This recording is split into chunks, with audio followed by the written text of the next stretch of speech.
dance. You're doing a group of men that murdered together. I used to be out here hanging with him. Could have got shot plenty of times with him. Everybody needs to stop this gang banging. I just wish they could have died a better way when they grade old. You didn't have no big homeboys that was real with this shit right here, or you wasn't with this shit right here and everything, you definitely need to check your feet, because there's somebody out there waiting to motherfucking hang your hat. Definitely, somebody gonna hang your cap.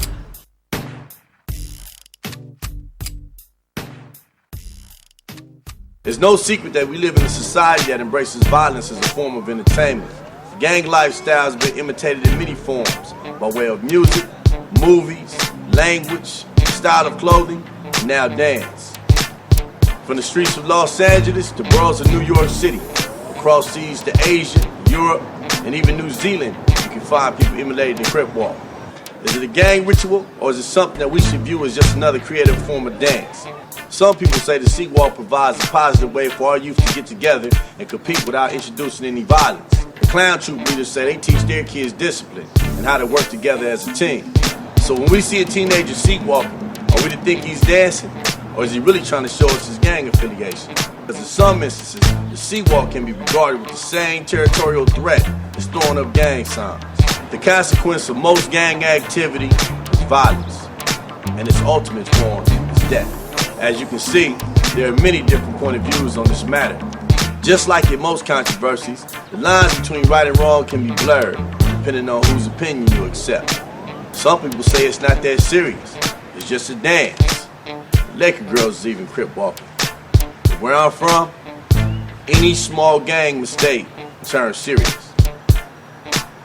I brought you the history. You decide. I'm CJ Mack from Underdog Records and Films.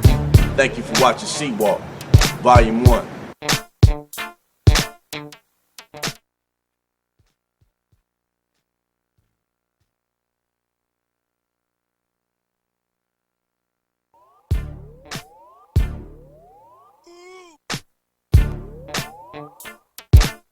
I was inspired by this individual, CJ Mack. I never met the cat before.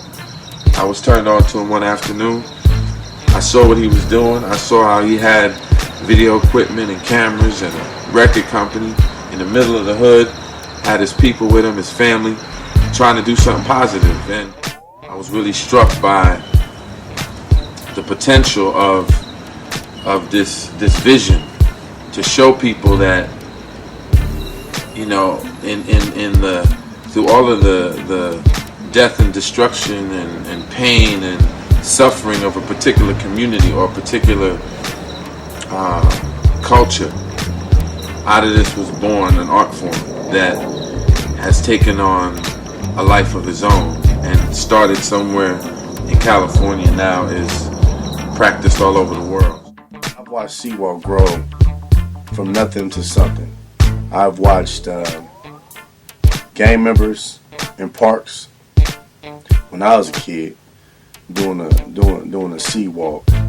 I know the sea walk as the crip walk, and I've watched gang members do this dance, and I remember a time when gang members were the only ones allowed to do the dance. And then I've gone and to Laker games, and I saw the Laker girls doing the crip walk. I see different entertainers doing the crip walk, and I say, hey, you know, a lot of people are doing this, and I'm quite sure they don't know the history of this.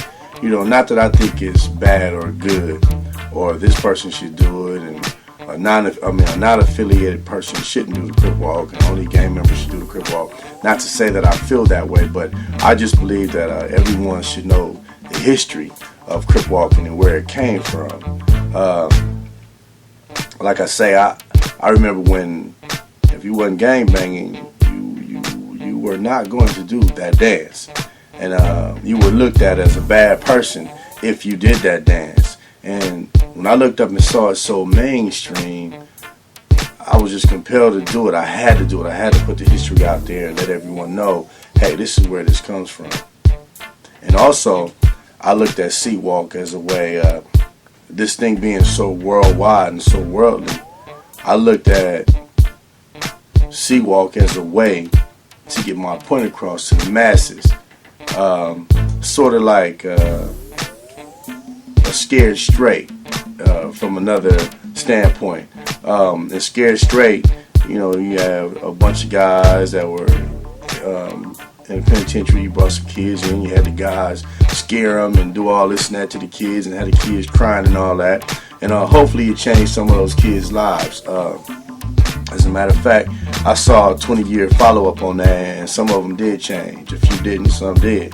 So that was a good thing, and it was an honest attempt at making change. I believe now that you have to entertain these kids in order to teach them, because they're not scared no more. You know, I see 12, 13, 14-year-olds with guns, smoking sherm, smoking weed, you know, and killing. You know, when I grew up, the gang thing was more so you were judged on your fighting ability, your squabble. You know, now these kids don't say like, oh, he can't fight, oh, he don't have no squabble, he can't do this here. Now these kids say, he ain't no killer. And that's disturbing to me, for that term to be used just so loosely. Oh, he ain't no killer. That's how these kids judge one another. That's how the gang members, these young gang members, that's how they judge each other's manhood now on who's a killer and who's not. And the media walked away from the gang slayings that take place in Los Angeles because it happened so rapidly and it was so frequent that it was no longer news. But just because it's no longer news doesn't mean that mothers have stopped crying. You know, sisters have stopped crying. Daughters and sons are still becoming fatherless around here at a rapid pace. So, you know, the sea walk is a way for me to entertain the youth and let them see the crip walking and everything, and also show them that murders are taking place out here.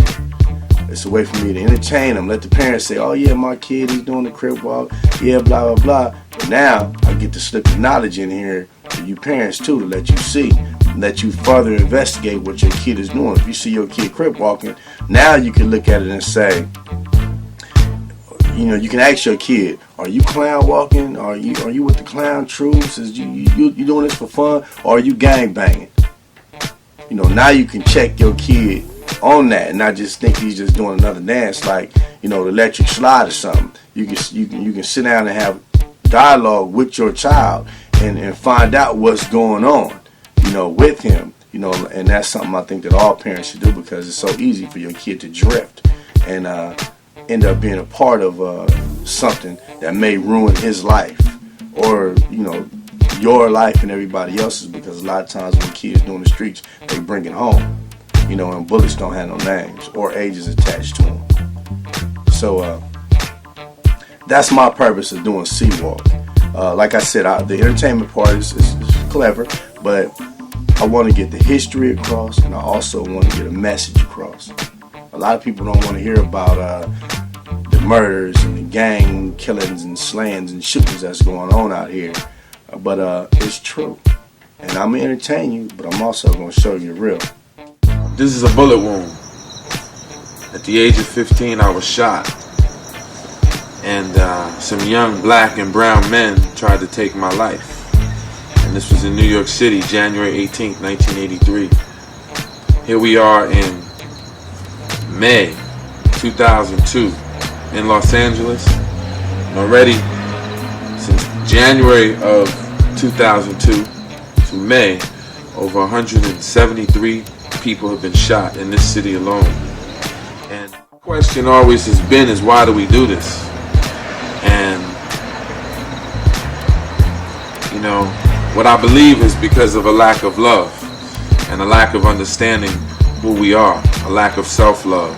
Some kids gang bang to belong to something. Some of these kids don't have mothers, don't have fathers. Some of these kids' some of these kids got to walk past their mama on the corner begging for $2 and $3 to go buy a hit of crack or a shot of heroin. And this kid has to walk past his mom, but then he walks to the gang, and the gang is his family. So in some instances,